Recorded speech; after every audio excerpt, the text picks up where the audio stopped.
Welcome back everybody to WCS America Premier League Round of 32 Group E. It's been a long day of StarCraft, but we still have one very important series ahead of us.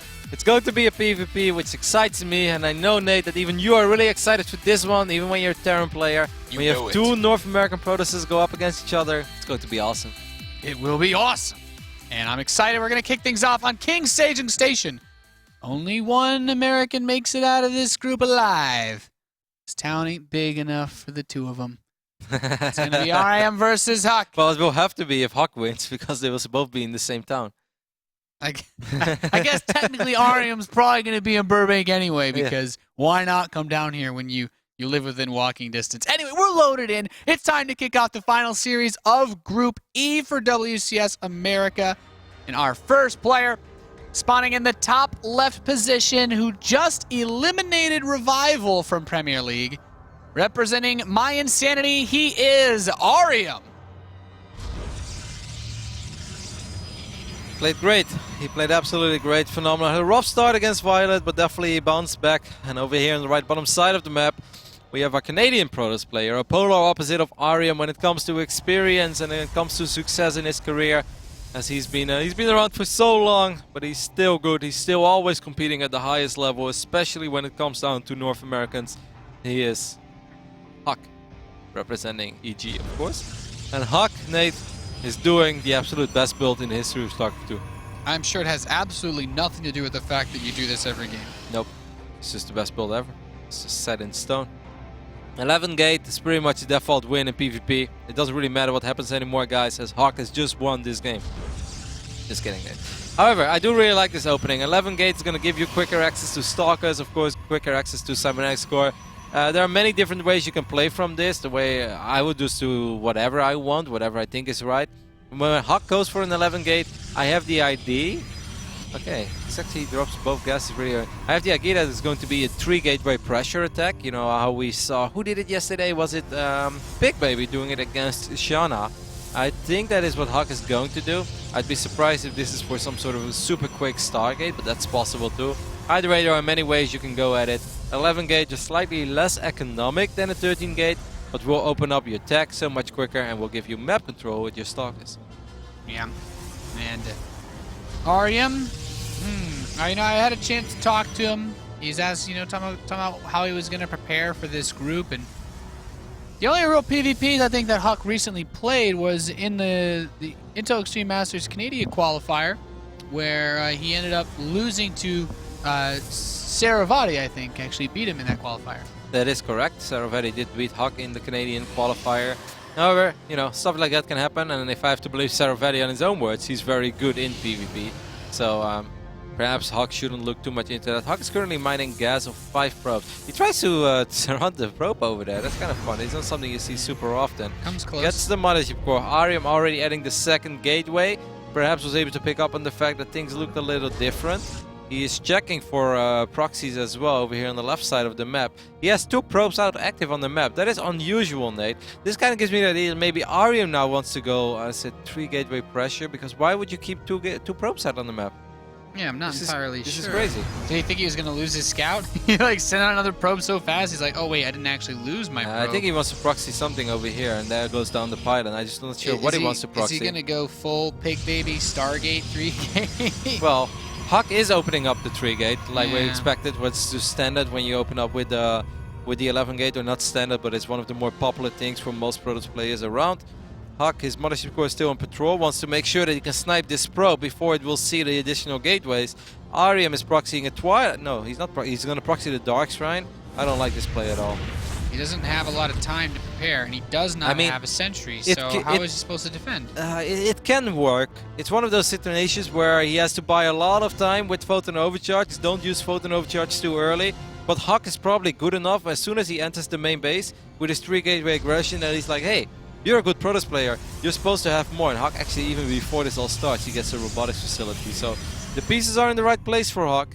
And I think that on paper, his build works very well against the one of Arium. Yeah, and Arium's also going to get a robo facility to follow this up. Warp Gate's going to finish up soon for him. Warp Gate is done for HuK.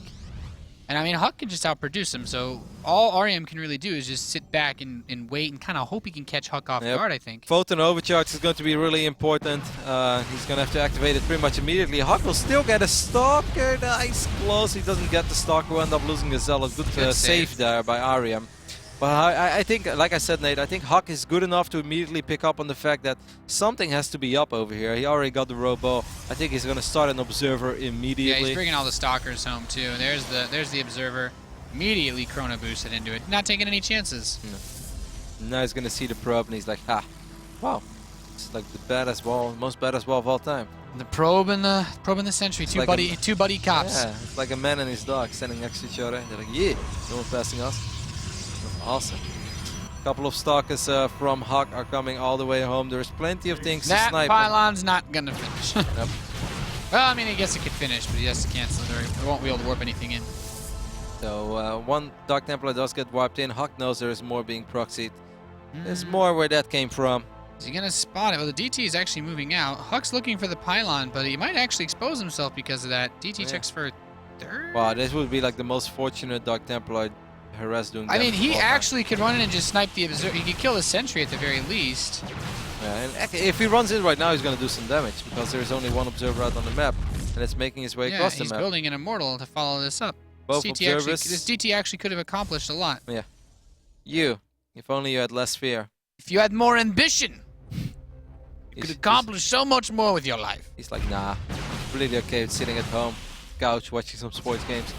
Watching people half my age. Yeah, man. Competing in WCS America Premier League. That DT is going to be chilling with me, watching the Jets play tomorrow, baby.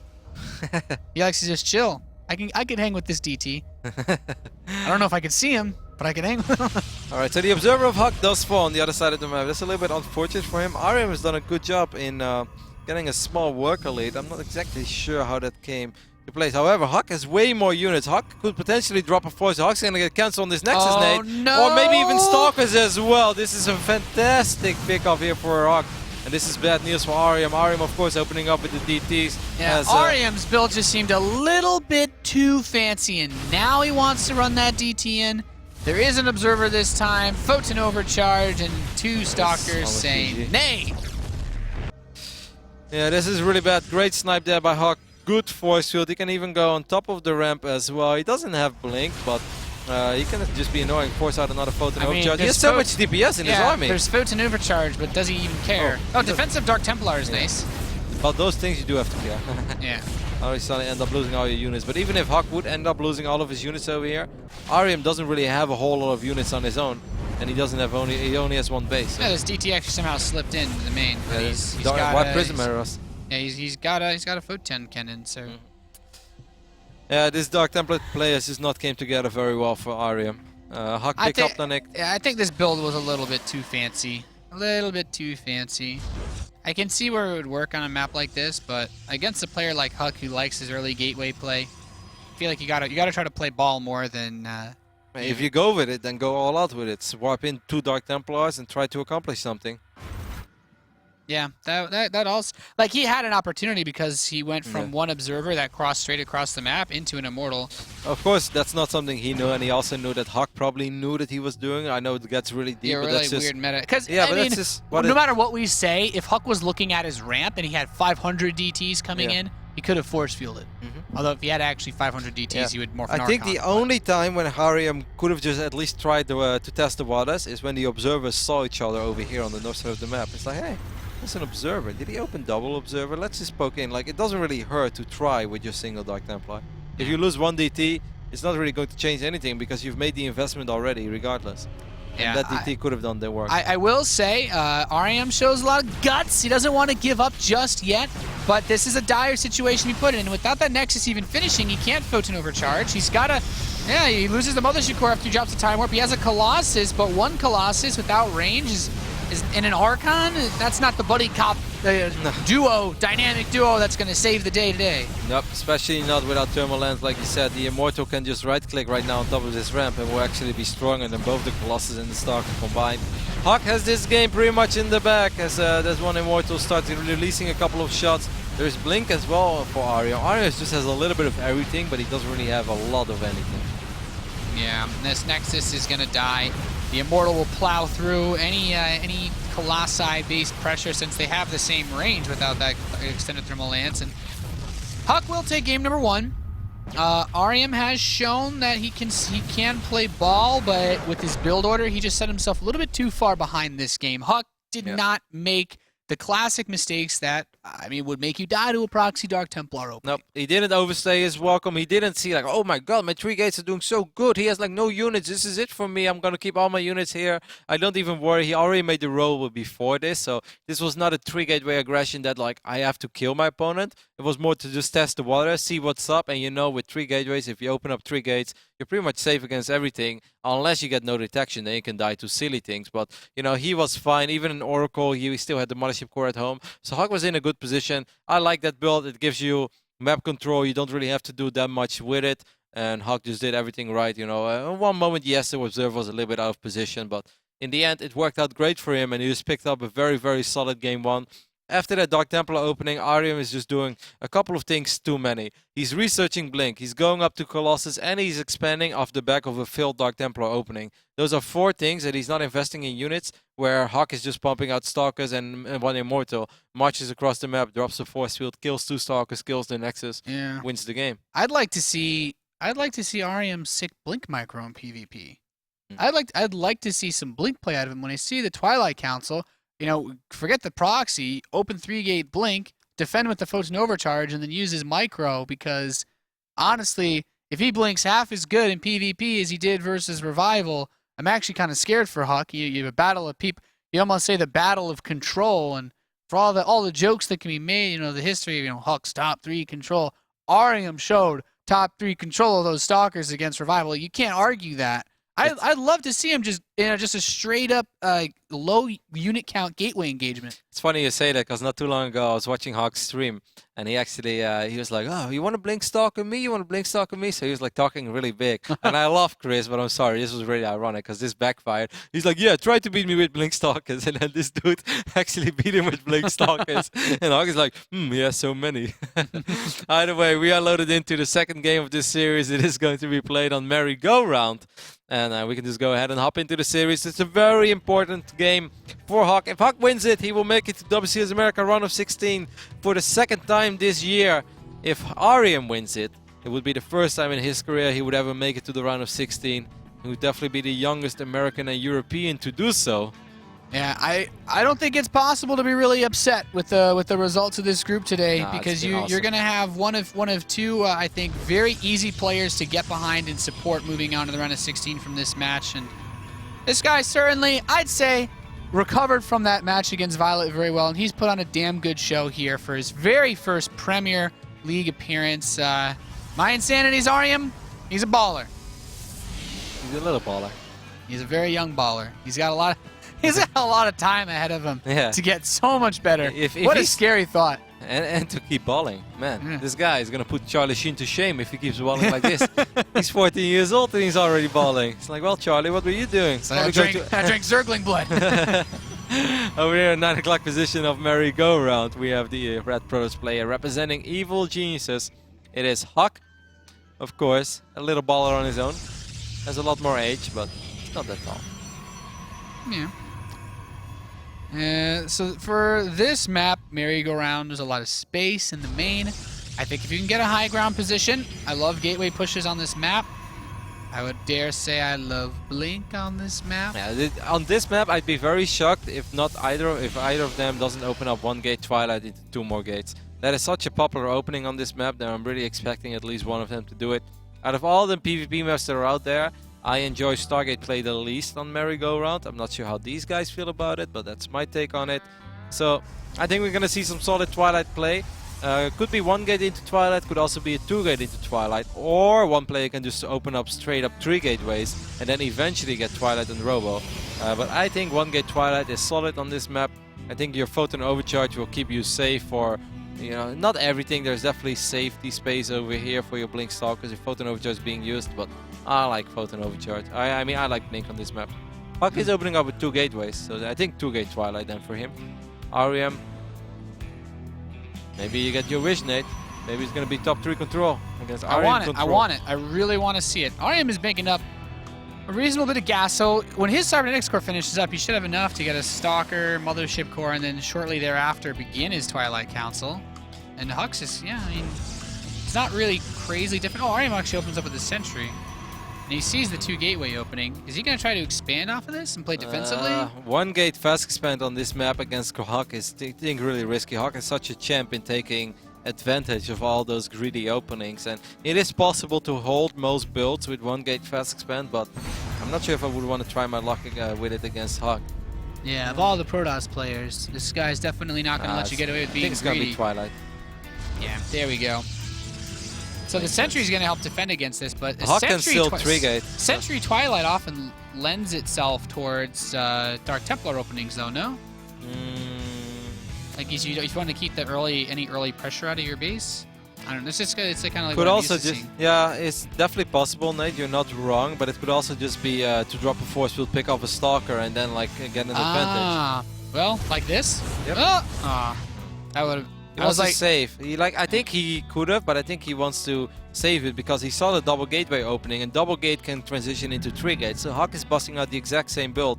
Arium has a much better build in place this time to deal with it. Oh, he's putting a gateway down outside Arium's base. He's got his 3 gates up. And actually, yeah, I'm starting to agree with you now. If he can pinch off just 2 Stalkers, I think he has enough to kill that. But Like, any more, and then he's actually in a little bit of trouble because that Mothership. No, you cannot leave more than 2 Stalkers up. Okay, he goes for the most defensive force field, and I really don't mind it at all, Nate. He's gonna have another force field, and after that force field, he's gonna have Photon Overcharge. And the combination of those 2 things and then Photon, that's gonna keep you safe until Blink is ready. And when Blink is ready, okay, it's a good force field. Of course, you can play with fire, guys, and you can try to like, let a unit squeeze through. But 0.1 second wrong, you lose the game. All of a sudden, they're flooding.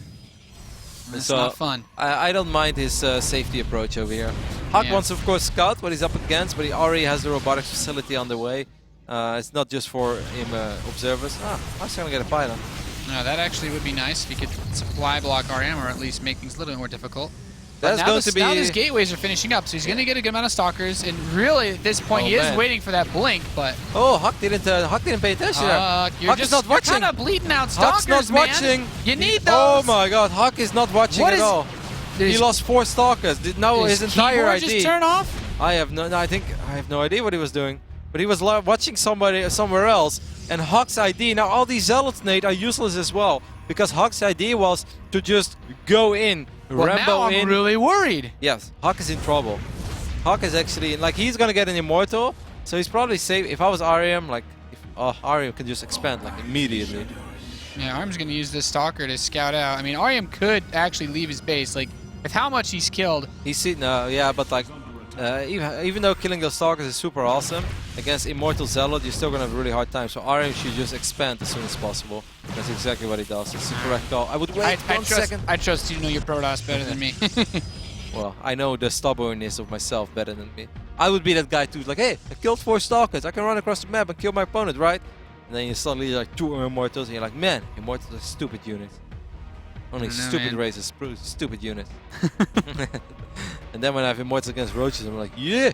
I've seen some unbelievable blinks on top of Immortals that just... but like, that's when... If it's like 2 Immortals and 4 Stalkers against 12 Blink Stalkers, like, yeah, you can blink on top of these as soon as they're gone. It's fine. But if you're gonna blink on top of a healthy mix of Zealots, Immortals, and Stalkers, trust me, Nate, no blinks in the world are going to save you. I'll take your word for it. Everything will die before the Immortals will die. I will take your word for it. Arium's going straight to a Robo Bay. He really wants to crank that tech out. And I think Stalker Colossus is not necessarily bad, especially since HuK only built a single Immortal. He's not going to have a lot of firepower versus this. Just going up to... I mean, Colossus are never bad, let's be honest. Unless your opponent is rushing up to Tempest. Colossus are never bad. Yeah. Now the second Immortal's on the way. You can try to peel out a few unit kills and then just blink back, which would be nice. It gives a Sentry. That's actually pretty good. Yep. That's actually good blinks.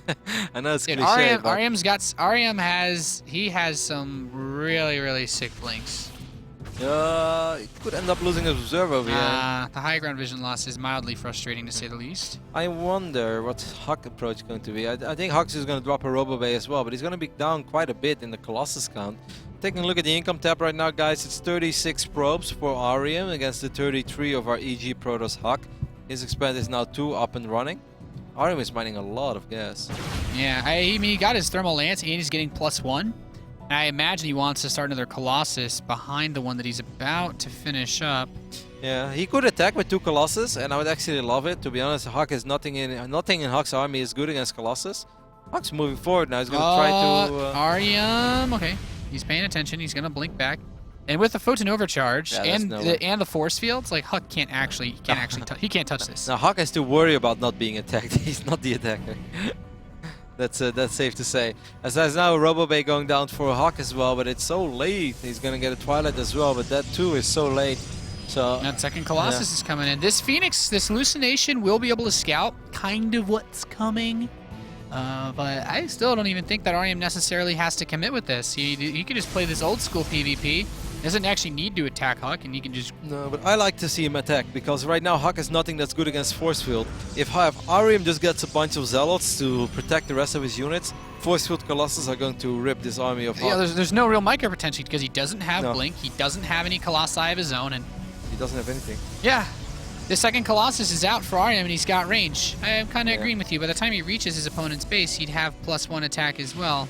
Yeah, but it seems like he's not going for it, guys. He's going to play a macro game, and that's not a bad approach because, you know, he's still ahead in Colossus count, but he's also giving HuK a lot of window of opportunity to come back into this game. Like a maxed out HuK, even if it's a little later than Arium, is going to be a maxed out HuK, and he's very good. Like, HuK is good when it comes to late game army control as well. Now Arium is going up to 3 bases, and right when HuK feels it's safe to go up to 3 bases, he's going to do the exact same thing. Ooh, Arium adds Templar Archives and a second Robo. He's keeping his options open. It's going to be old school. Like, the only thing that Arium is going to have going for himself, Nate, is that he's up in the Colossus count. He's going to snipe Pylons over here. He would love to snipe the Nexus. If he gets the Nexus, that would be massive. That's actually almost an absurd pickup. Yeah, he gets it. Only for the cost of a single Stalker. Okay, so... Just when the advantage... For just one Stalker! Yeah. For the advantage that was slimming down, it just got pretty huge again. Like, that is an excellent pickoff for Arium. Yeah, and I mean, HuK can't really do anything. He doesn't have a response. No, and Arium, especially with his charge about to finish up, like, if you try to do attack and you don't have your own charge, then the Zealot's just going to get right on top of your Colossi and Immortals. Yeah, this is the type of game that's pretty frustrating to play if you're EG HuK, because you know that you're behind, and you also know there's absolutely nothing you can do to change it. It's just not the way that PvP works. Say, you know, try Dark Templar harass, but if that fails, you're so much further behind that it's just GG. And I know, guys, that they're even in supply, so it may not look like Arium is all that far ahead. But if you take a look at a couple of other things, you know, he has the second Robo quicker. He has charge already. He should be ahead in Colossus count. Yeah, he's 4 against 2. That's pretty big. The HuK is actually moving out into the middle of the map. Has to be really careful. Yep, some Zealots are being sent to harass that third, but look at this, Arium, he's got Stalkers. Yeah. He's had these hallucinated Phoenixes actually running everywhere on the map to spot things like this. PvP is a frustrating matchup to play from behind. There is really not too much that you can do. Not at least up to the point where you have a very scary army, so you can start distracting your opponent. Because right now HuK cannot show his muscles in the middle of the map and be like, look at my army. It's like, no. Because Arium is like, that's it? And Arium is going to attack HuK, and HuK doesn't want that. So HuK has to hide his real army, and then you can't really harass, because that's the only thing that's going on at the map in that phase in the game. And obviously Arium is a very good player, that if he has nothing to worry about other than 5 slow Zealots on the left side of the map, he's going to see them. Or on the right side, like he did over here. Yeah, both players are getting defensive cannons too. They're making sure that there's not really too many ways to harass them, especially at those third bases, those very important third bases. And at what point does Arium attack then? Now +2 is finishing up? I think He's so. got a bunch of gateways finishing. Yeah, the Colossi count is pretty when these gnarly. 4 gateways are finishing, I think that's an okay moment for him to attack. Oh wow, that's big a lot of warp in. Zealots.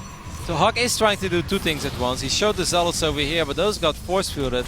These Zealots do get on top of this cannon, so this is going to buy HuK time. But this is still a reasonably big investment for HuK as well. I still think it's a very good one, because he's killing actually a lot. Oh my god, he's killing so many pros. You see that? He got quite a few probe kills there. But now the train is on its way. Yep, the train is coming. Colossus count shows us 7 against 5. That is a number that HuK could potentially work, because by the time it attack, maybe it's 6 against 7. Time warp is not as big of a play maker anymore as it used to be. Does HuK have the balls to go one more time for a big offensive warp in? HuK is positioning himself Arium is forced to wipe in defensively now as well. That's cool. Yeah, that's not bad.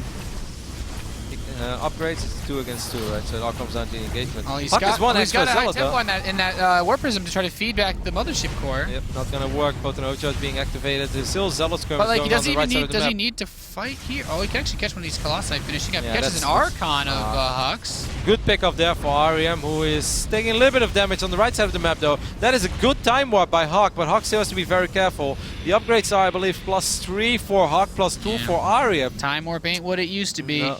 Arium has to be very careful here, Nate, because I feel if he loses this fight, then he could potentially lose the game. HuK trying to get the feedback from downtown, but that's not going to happen. Now, Arium's going to clean up the proxy pylon as well. That was causing that harass to his third base. This PvP is going to go on for a little bit. He's hallucinating some Colossi. Okay, he's going to go for it. He has 128 supply against 115, but he's down in army. Okay, I feel like a lot of HuK's units are so far out of position, though, that this spread could backfire for HuK. Well, Nate, take it away. Yeah, he's moving in, and there's no Photon Overcharge to help out this time. These Archons are tanking a ludicrous amount of damage. Some of the Colossi in the back for Arium, not in range, so they're derping a bit, but these hallucinated Colossi are also complicating things a little bit. And once the Immortals are dead, what else are you really going to do against this? He's just got more than HuK has. Yep. He's going to clean up this whole army, and I think he's gonna be able to tie this series up. He's going to double the supply of the Evil Geniuses Protoss with all of these Colossi, this Warp Prism Intermediate Force, GG. And we have ourselves a match. Ladies and gentlemen, Arium and HuK both 1 game away from the round of 16. Yeah, good game there. Good final engagement by Arium. Excellent positioning on that Warp Prism, because that Zealot Warp in, that non-stop Zealot Warp in during that battle really messed a lot with the AI of the Colossus from HuK. Because a couple of times it started to look really close. I like how HuK saved that Colossus on the left side. That was a pretty good fight for HuK. I think he made the best out of the situation. But that Warp Prism really complicated things. If that Warp Prism wouldn't have been there, I really think that this fight goes the other way. Because it's often a thin line between everything snowballing or everything staying alive. It's just silly how PvP works like that. But when those 3 Immortals die, then you know that the Colossus suddenly have to worry about Zealots that are standing underneath them, and that allows the other Colossus to get a couple of volleys off. And once you start winning, once you're ahead in like the Colossus volley war is the weird way that PvP works, there is like no stopping it anymore, because nothing else comes close to Colossus other than Colossus, unless you can get Zealots close to them, and that of course helps out a lot. So good fight there by Arium. Excellent use of the Warp Prism, because he was down in upgrade. Would have been a little tricky, but HuK HuK was just not able to do it in the long run. Still good positioning. I felt also, Nate, he had a few too many Colossus on the right side of the battle, because he only had 1. The second one was coming in. Arium's spread was just gnarly too. Yeah.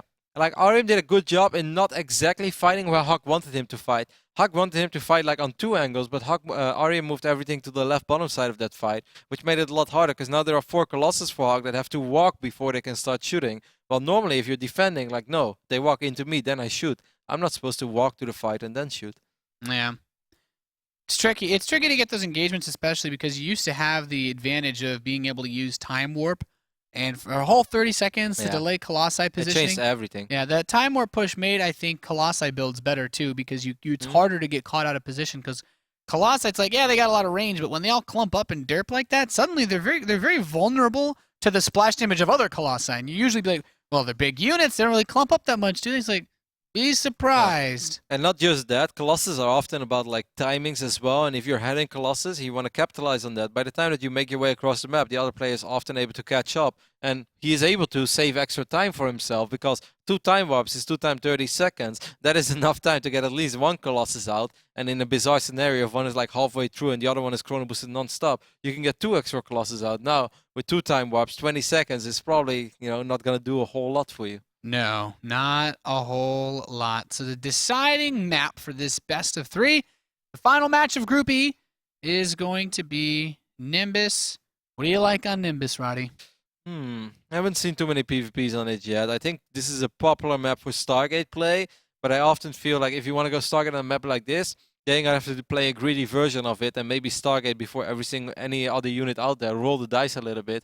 Could just be a 1-gate robo expand, but 1-gate robo is very susceptible to good Stargate play, so gonna be tricky. Could also be an okay map to go for 3-gateway aggression, because those tech-heavy openings are popular. I feel like this is a tricky map to play PvP on, because I don't feel there is a universally best opening on this map. Yeah. it's, I mean, on big maps like this, you know, lots of crazy things that can happen. All right, Arium is ready. HuK is ready. We're going to kick off this final game of the day. Thank you guys so much for joining us here for WCS America Premier League. We've appreciate all your feedback. Lots of you have had feedback, of course. There's been some interesting upsets. This is the season of upsets. America strikes back with some of these matches. Hashtag in WCS. It's been really fun to read your guys' tweets, and we hope that you've enjoyed the broadcast as much as we have. It is amazing to think that in WCS America we might have more diversity within with nationalities in the round of 16 than Europe is going to have. Because we already have an Australian, we're going to have a Canadian most likely. It's not convinced yet. We have a Chinese. We have Chinese, we have Koreans, we have an American. There's a chance we get a Mexican. That's actually really cool. Who could have ever thought that WCS America? It's pretty ballin'. Yes, this is how we roll. Either way, are we going to have our first Canadian, or is it going to be a second American qualifying for WCS America round of 16? I have the idea, Nate, that a couple of people who are in charge of booking flights would love to see this young guy make it, because that would of course be the cheapest option for WCS. As Arium, well, he lives about 2 blocks away from the studio over here, representing my insanity. He is the youngest player currently in WCS America. He lives so close. It's like we have a delay on the stream because the players are playing from home. But he could actually, for all we know, he might have like wired a tin can with a string into the studio. It's like, do I have good reception on this thing? I don't think we have to worry about any KGB activities over here, Nate. Not from Arium. I think he's a little too young and innocent for that. Either way, we're on the right one side of Nimbus, a very large map to play PvP on. We have our seasoned veteran Protoss player, very well accomplished. It is, of course, HuK, representing the evil geniuses. Trying to be the first Canadian to make it to the round of 16. But even if he's not, there is a chance that it's going to be Scarlet. I believe Hendrilisk is still in, yeah. Hendrilisk will play next week, right? Yep. Hendrilisk will play. Actually, I think the rest of the foreigner fan favorites especially are all playing next week. Players like Bomber, we still have to have Tasia play. Major, you said it's Scarlet, Hendrilisk. Hero. Yeah, we have next week is going to be. Then I think about how all those players are split between just 3 groups, and I'm like, there are going to be some upsets. I know that Hero and Tasia are in a group, and that is not a very nice group to find yourself. And it's like, cool, the WCS America groups are announced. I'm so excited to see who I play. Liquid Hero, Liquid Tasia. Oh. It's like, didn't we just play in the finals of another tournament like a couple months ago, man? Alrighty, so let's keep a close eye on the openings on either side. There wasn't a crazy early gate, no 11 gate. By the way, I did tell you, right? 11 gate, best gate in the world. Oh, the game where HuK opened up with the 11 gate, he won. I will never open 11 gate. 10 gate or die trying. So you're hating. I can't believe. You know what? This is one of those times where when Letod says you're drizzling all over your own economy, I agree. It's not all that bad. There is no. All right. So far it's a single gate. There is money for a Stargate for HuK. There is money for a Stargate of Arium. There's also money for a Stalker and a Cyber Core. Or a Mothership Core. What are you doing, HuK? Where are you going to take this? Stargate for Arium. And it's the type of greedy Stargate, Nate. I said it in the start of the game, you know. It's actually surprising. I'm right every now and then. But I think this is one of those maps where if you want to play Stargate, then just go all the way with it. Then just go Stargate before any other unit and just like try to get it out of as soon as possible. This is a Letog build. I have seen him doing this quite a bit. You can get a lot of damage done with a push like this. If you go, I mean, because there's a couple ways you can handle this, right? And you've told me your favorite way, which I actually wrecked people with on ladder when I started to play Protoss again, and that's you use Phoenix and you force a Photon Overcharge and then press whatever base they didn't Photon Overcharge. In this case, it would be the natural, but you could also go just for a crazy fast Oracle, and it is going to be Phoenix. But even Phoenix into macro game, Nate, because what will HuK drop behind this? Best case scenario for HuK is 1 gate Nexus into Twilight. That is the best case scenario, but that's really risky. So he's getting a 2nd gate. That's a safety gateway. It is going to be an okay scenario for Arium regardless, because he doesn't have to go all in with this. This is one of the only maps where Phoenix gateway all in is not as effective, because in the end of the day, HuK still only has to worry about 1 ramp. But you make a good point. If HuK would somehow Photon Overcharge his base to not lose any workers, or to not lose his Mothership Core regardless, then yeah, the Phoenixes can still fly in, they can lift up the sentries, and then gateways can win. Okay, so HuK drops the Twilight. That's the best case scenario out of the dicey scenarios, and Arium is going to expand. So this is actually very even. HuK is going to have a better economy, but Arium is guaranteed some worker kills. Yeah, this would be cool. And of course, he can start to force out photon overcharges because there's no, especially since there's no stalkers. He has a lot of ways that he can poke around, even the Guardian shield. He shouldn't do it with one Phoenix though. He should wait for the second Phoenix. That's when he's going to force out the first photon overcharge. Yeah, well now the second one is here. Of course, stalkers being warped in make things a little bit more tricky, but on a big map like this, you know, it's difficult to leave your base without big brother seeing you, so it's hard to dodge these things. And there is the photon overcharge. Yep. So HuK is going to have a slightly better economy probably to work with for a while, but these Phoenixes are going to give Arium all the map vision in the world, all the map control in the world, and above all, it's just a matter of time, but eventually these Phoenixes will find their way to a mineral line and do some damage. Now, of course, we know that everything Arium is doing. Right now, HuK is probably a little paranoid, because for all he knows, right now, as soon as Photon Overcharge expires, it's 4 Gateway Phoenix. And looking at the setup, I actually think it would have just straight up killed HuK. But Phoenix takes so much damage from Photon Overcharge. Imagine if this Phoenix count would have been 4 or 5 by now, and there are 7 Gateway units. Fly in, you lift up the sentries, win the game. GG. That, you know, I've done that, okay? I don't expand when I open Phoenix anymore. Not since you told me about that build. It's dirty. You collect sweet, delicious other Protoss tiers. Oh yes, it's actually... They don't even realize I'm not actually Protoss. I'm just like... There could be another Photon Overcharge, which is actually going to... well, okay, there was no energy yet. I was about to say, these Phoenixes were getting in a pretty tricky position. Blink is nice, but the map's really big, and Arium has actually already made a switch into not only an Immortal or two, but he's going to go for Colossi, which I also really like. This is kind of what you want with your Phoenix play. You force your opponent to play with Blink Stalkers, and then you just build an army that wrecks it. Exactly, and then he's on Blink Stalkers. So what are you gonna do? Are you gonna blink on top of my... What are you gonna do about it? Am I Immortal, or do you want to blink on top of my Colossus? There might be a super tiny window of opportunity for HuK to do that, but it's super duper risky, and you know, it's almost game ending. If it is game ending if it goes wrong. So I think that HuK wants to play this out as a macro game as well, but he's still so much more blind, and he's behind in real tech, and also he made an investment. Look at these probes, man! They're going running. Oh, don't bring your sentries, bro. They don't help too much with these babies. Yeah. Good night, sweet prince. Oh, don't lose a Phoenix. No. Well, we can get one more. Oh, those two. That's rough. Now killing probes is going to be a little bit more difficult. Still good enough though. Like a lot of economic damage being done. All the Photon Overcharge is being forced. Them sentries, man. Them sentries. All that energy on the Nexus. Yeah, and also like how HuK loses one of his hallucination scouts every now and then now. So it is all still a good scenario for our very young North American Protoss player Arium, going up against the so much more experienced HuK. Now HuK is definitely, you know, sleazy enough. Like he has the experience to find his way and wiggle his way back into any game. He's got some moxie. Yeah, he has tricks for days, and he's probably not sweating it too much yet.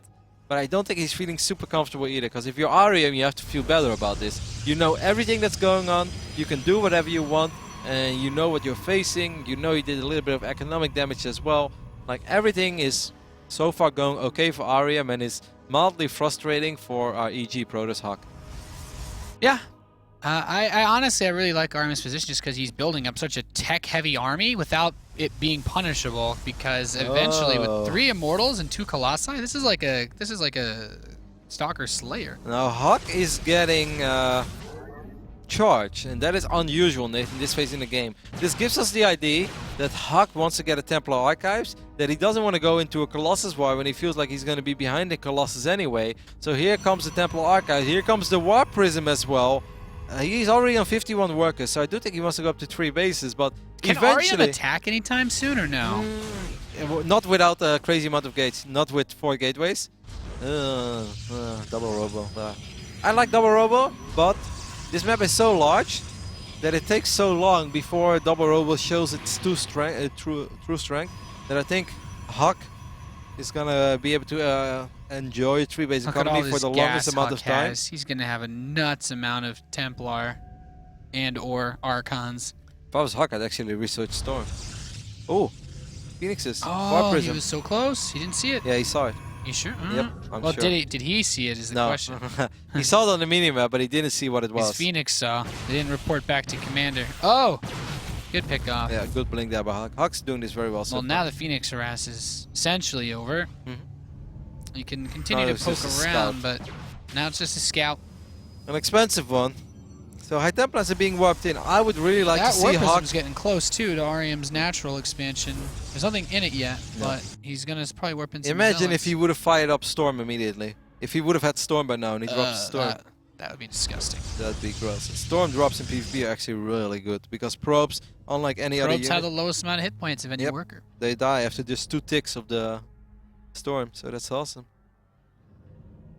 Not awesome for Arium. Oh, his Phoenix finally sees it. This is a really big pickup. He's going to warp in a Templar. He can feedback. Oh, so small. Oh, the plays on either side. That's really cool. And now the Stalker being warped in as well. Stalker's coming up. Okay, well, that's still actually really good because now he knows. It's so cute. Like, those small things, they really excite me. I'm not sure what HuK is trying to do over here. Oh, my God. Imagine if there was a High Templar HuK, then you're literally throwing your game away. He's going to try to drop a lot of units and at the same time hit this base. But right at this moment, Arium is getting the gateway wall. And above all, there are so many Colossus over here. HuK, you don't want to do this. Trust me, you're running into a concrete wall that's not going to break. The Archon drop is going to hit an Arium's natural, though he's got the Photon Overcharge and a bunch of Zealots already prepared to deal with this. And that's really all you need once the Archon's dead with the Photon Overcharge and the Photon Cannon. I think he's got more than enough to defend against this. Yep, this did not work out well for HuK. So HuK's going to go into Colossus production as well, fires up 2 at a time. Also get extended thermal lens. Oh, this army is really scary looking for Arium. How many gateways does HuK have? HuK is on 8. The thing is though, it's hard to leave your base when you know there's a warp prison with 8 gateways. And there are blink stalkers out on the map. There's that. Because if you leave your base, there's a good chance that you're gonna lose everything, and then you get put into this awkward all-in scenario when you're like, hey, I really didn't want all in, man. Like, I'm in a good position. This is the final game that either of these players will play in the round of 32. You got to put everything or nothing. You don't want to get forced to all in if you feel like you've got a winning position in the long run. I don't like this Templar Archives positioning from Arium. I think it's going to be easy to snipe for HuK eventually. I mean, it's well protected against Zealots, don't get me wrong, but the Stalker's going to start chipping away at it. And Stalkers don't really snipe buildings like Marauders, but if you're out of position, it still goes surprisingly fast. Looks like Arium wants to get aggressive. Oh, he's trying to corner off these Stalkers. That's not really going to happen. So HuK has Spylance, but no more Warp Prism. HuK doesn't really have any option to force Arium to stay at home. The Colossus count, Nate, is 7 against 3. Does he have a probe with this army to? Oh, he has one pylon in the south. Oh, that's his Phoenix. I thought a probe. I'm actually a little bit worried. I think he's just also taking map control. So I mean, take a 4th base, or does he actually want to push into this? Without the pylon, that's risky. Does he have? Did he make a Warp Prism or something? No, he still has no pylon. It's definitely he's building one. I mean, he's got a really powerful HuK army. needs a flank. HuK really needs to send like 10 Zealots via the north side. Otherwise, I think that Arium can win because his Colossus count is so much higher. HuK really needs a good Zealot flank. I'm not sure if this is going to do it for HuK. Yeah, those Archons are really helping Arium to clear them out. However, his Colossi are starting to stagger up on each other. These Stalkers coming in to help chase. And if these Zealots get on top of the Colossi, things are going to get ugly really fast for Arium. And HuK sees the opportunity, gets the Mothership Core.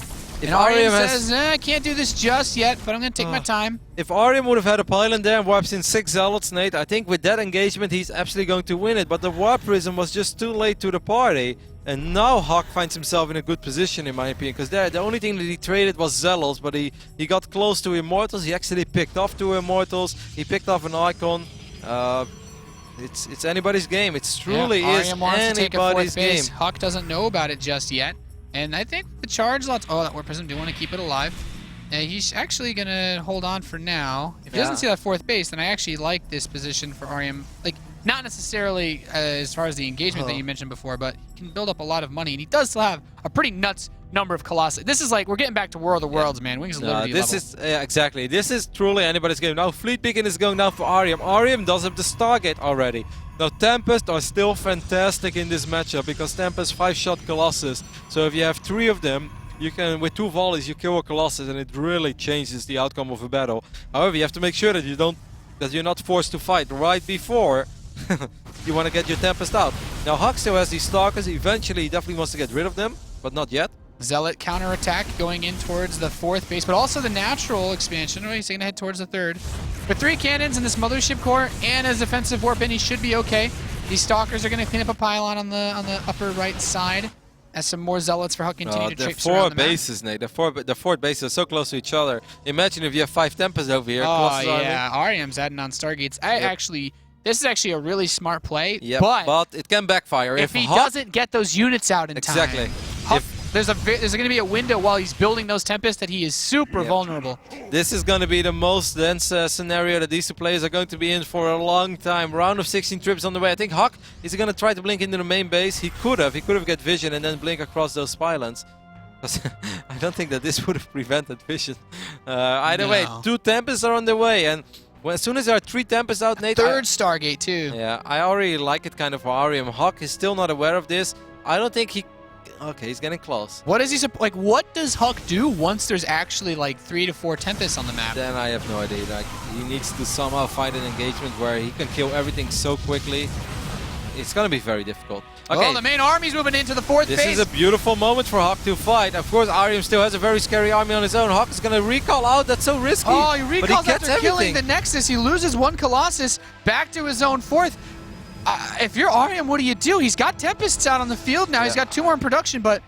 Okay, then wait. Like, if you have a Tempest already, then just wait until you have 5. HuK traded out a lot of supply, though. He lost a lot of gas-heavy units, and he can't remax on gas units. Zealots aren't really what's going to save you against Colossus Archon. He sacrificed a lot of Zealots and Stalkers over there as well, though. Like, he's still freeing up supply. He lost 1 Colossus. That was unfortunate.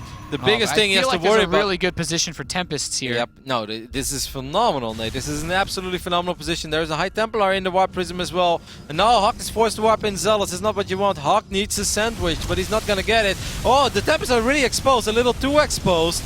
And he picks up 1 Colossus to start the fight, though. He drops some Zealots with that Warp Prism. He's going to continue to warp them in during the fight. The Colossi for Arium are getting fantastic splash. Zealot warping from behind helps a little bit, though. Stalkers continue to move forward. That Warp Prism is really helping with this battle. And another Tempest in the back is going to help chip away at these Colossi. I think he should be able to at least deny this 4th base from HuK. This guy, it's looking good. He's not there yet. He does have +3. There's +3 on either side. There goes the Zealot warping for HuK. The next warp in so good for Arium, too, though. It's just Colossi on Colossi, but as long as he's got these Tempests here, I really feel like he can continue to chip away at this. Yep, you should just dance, but it's hard for him to make that call. He's feeling very broke. So Arium, you're up 30 supply. You've got more Colossi. You've got Tempests, and your opponent has no answer to Tempests. The Archons have crazy short range, and you cannot afford to build this army that HuK is going for. It was and not Stalkers to deal with Tempest. It was not really the engagement that Arium was looking for, as the Tempest got a little bit too exposed. There's no need to get your Tempest over here, but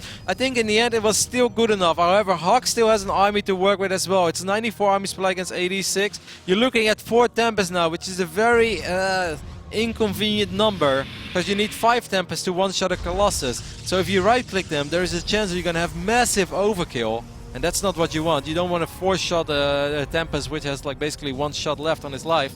Yeah, well, some of these Colossi are a little bit banged up from the last battle, but you do make a good point. The Zealot runs out. He sees what's here. And I feel like, man, there's no Stalkers with this, so I like to see the Tempest run forward. Feedback. Feedback. Oh, I guess Tempest is just going to kill it. The time warp only lasts 10 seconds. HuK is running up a ramp while being down 20 army supply. I have a hard time imagining with these defensive these Tempests warpins. need to focus on the Arc, on the Colossi. They're not. He's being pushed back. He's getting closer to Arium's 4th base, but HuK has lost. He's bled out a lot look of at these supply. Immortals. Now the Tempests are target firing the Colossi, and they are dropping like flies with the so Immortal close with the picking Immortals. off the Colossi. Oh my God, there's only 1 left. He's so far done it, but the Archons, are they going to kill the rest of the Tempests? Wow, it's a fantastic... Oh my God, look how low HP all these Archons are as well. They're all so close to dying. HuK is winning here with an attack, being down 20 army supply up a ramp. That is actually insane. Life on the line, and he somehow goes for it, and he somehow gets the fight that he was looking for. I feel like a fight that really shouldn't have gone his way. Arium just waited a little too long to target fire with those Tempests. They were hitting some of the Archons in the beginning of that fight. And if you clear those Colossi out, with how short range HuK's army was prior to that engagement, I am hard pressed to see how Arium's supposed to bring this game back now. I think even a super experienced player like HuK had his heart beating out of his chest by then during that engagement, because I think HuK knows as well that was going to be very difficult. Perhaps nerves getting the best of Arium there, miscontrolling a little bit, but what a call by HuK to just run up this ramp, being down supply. I am actually almost speechless. I cannot believe that he made that work. And I don't think it should have worked, but he got away with it.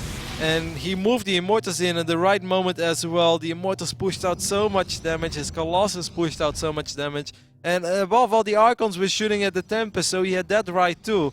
HuK just had all the right units fighting the right units in that fight. HuK is ready to hammer this one home. Another warping of Zealots and Archons, and Arium played a phenomenal group. He played a phenomenal set of matches for his Premier League debut, but he's forced to cancel at 4th base. He knows he can't take this fight, but he's not going to be able to take the fight on his original 3 bases because his main and natural are mined out. Even that 3rd base is starting to get a little bit low. And yeah, the right side 4th, it's nice, but HuK's had his 4th for so much longer now. How are you supposed to compete? Yeah. He's down 50 supply. It's going to be extremely difficult against this Archon-heavy army from HuK.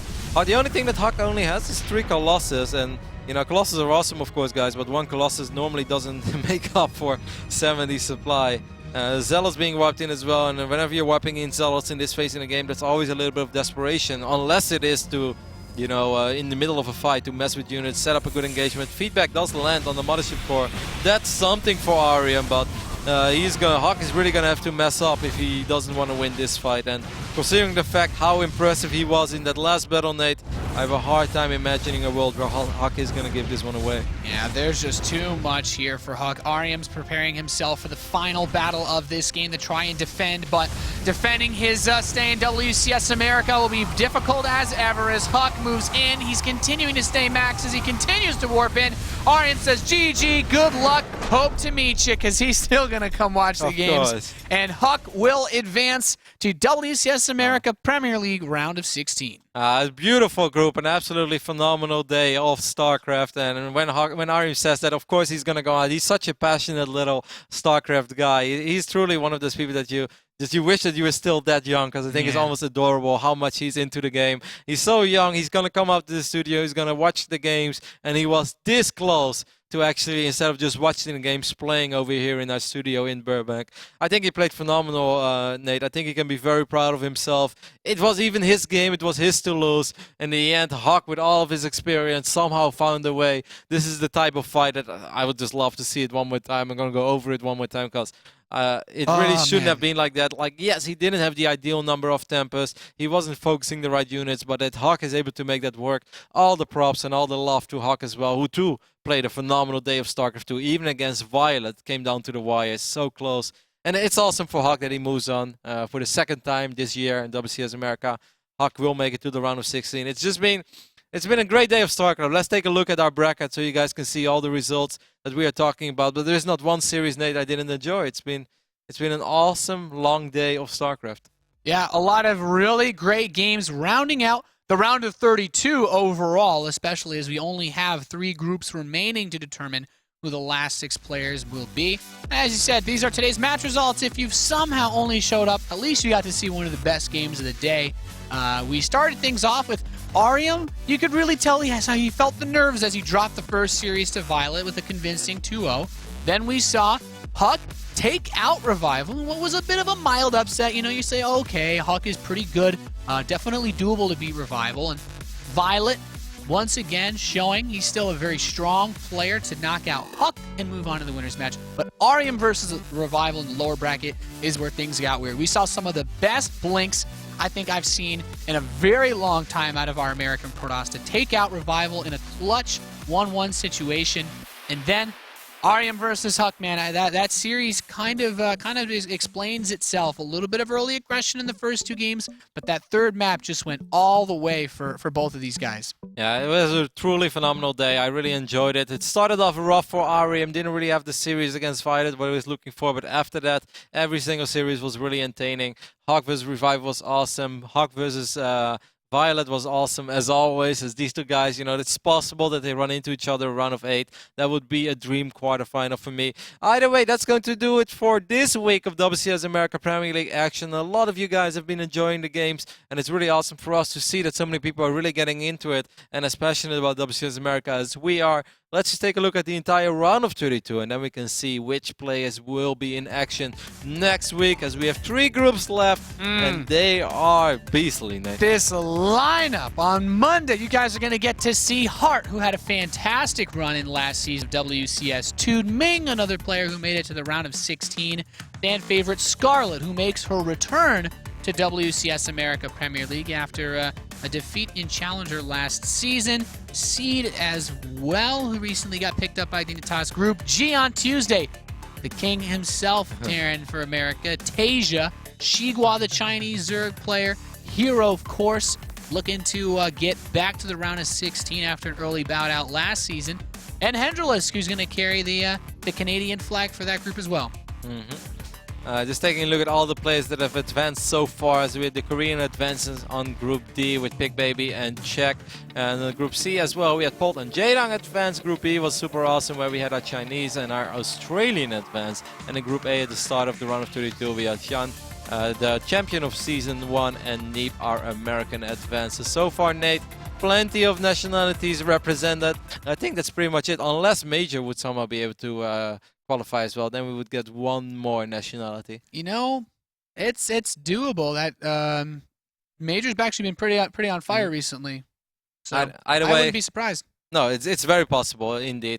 So let's just take a look at, actually no, last but not least, I want to say we want to hear from you guys, of course, what you thought about today's broadcast. We had so much fun, and we really mean it. Hopefully you guys enjoyed the games as well. Hashtag WCS. We keep getting more and more and more tweets about WCS America, and it really makes it awesome, because for a long time, you know, WCS America was sort of the black sheep of the family, and I feel that right now the entire community is really embracing it, and that's awesome. We done a lot of work. The guys back behind the scenes have done a fantastic job of bringing all this cool stuff together.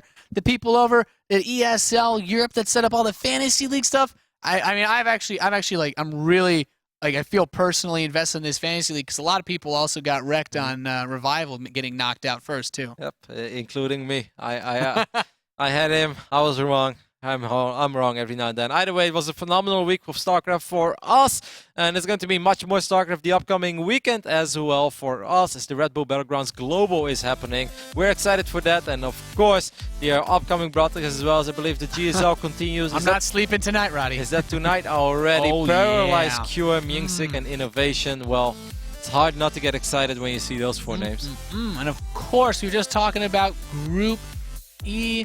Of course, though, the Europe broadcast, we have this thing like flipping between. Oh, does this start tomorrow? No, wait. No, WCS Europe will begin on the 19th of August. I was like, my fantasy team. Yeah.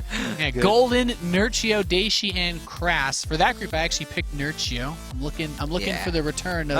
Daishi though. Daishi is TVZ's Beasley. I would go Daishi. Daishi is my boy. Well, we'll have to see about that. And then, of course, we already discussed, you guys are going to see the next group of WCS America on Monday with Heart, Tuning, Scarlet, and Seed. And hopefully you guys enjoyed today's broadcast. We've been working it. We love hearing your feedback, and you guys have made it a really awesome show so far as well, joining us for some of these crazy upsets and supporting these up-and-coming American players like Arium. I guess we'll see you guys on Monday. It's been an absolute pleasure to have you. Any final words, Kev? Yep, just one more time. Make sure to tune in on the Friday, Saturday, and Sunday as well. 8 a.m. Hawaii time, 11 a.m. Pacific, 2 p.m. Eastern, and 8 p.m. European time. And I was supposed to remember the Australian time as well, but I forgot about that. But either way, Friday, Saturday, and Sunday, the Red Bull Battlegrounds Global is happening in Santa Monica. 6 amazing players, the likes of Impact, Solar, Dongray, Gu, and a few others. I know them all, but it's Polt, MMA, MMA. Solar. What more could you ask There's one for? more Zerg that we're missing. We had Impact, Solar, Dongray, Gu, and Hydra. That's right, C. Jensen's Hydra. So those are the 6 players that will be in action Friday, Saturday, and Sunday for the Battlegrounds Global. Hopefully we'll see you guys then, as we have another busy weekend ahead of us. That's going to be it. If you don't want to watch that, then make sure to tune in on Monday for WCS America once more. Thanks for watching, guys, and have a good night.